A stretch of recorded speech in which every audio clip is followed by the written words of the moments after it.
Assalomu alaykum. Ey mehribon Rabbimning mo'min va mo'mina bandalari.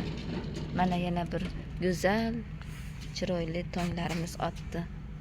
Mana ayrim mo'mina ayollar ko'chalarini chiroyli qilib, archalarni ekib, mana gullarni har kuni chiroyli qilib parvarishlab, ko'katlar, ukrub, kashnich, rayhonlar qilib, butun mahalla buni ovqatlariga olib kirib ketib ishlatishyaptilar. Savobli ishni har kim ham qilavermaydi. Yaxshi ayollar dunyoda ko'p.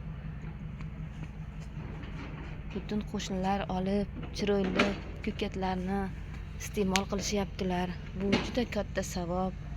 Mana har kuni gullarni sug'orib, inson ko'chadan o'tganda bu gullarni ko'rib bahri dili ochiladi.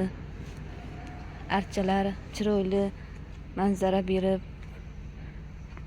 sizlar ham ayollar har kuni ko'chalaringni chiroyli qilib, gullar ekib, sug'orib, insonni ko'chasidan qanday ayol ekanligini, har kuni sipuruqli, toza, chiroyliligini, o'sha ayolni ajoyib, go'zal, toza, pokiza, mo'mina ayolligini bilish mumkin. Har birimiz shunday chiroyli amallarni qilish qo'limizdan keladi. Bu jannat, go'zal tabiat. Charchab turganingizda bahri dilingiz ochiladi. Buni yerda o'tirib, tomosha qilib, mazza qilib charchoqlaringiz chiqadi. Qarang, qanday go'zal. Bu yerda qancha mehnat, ayolning qalbi pokligi,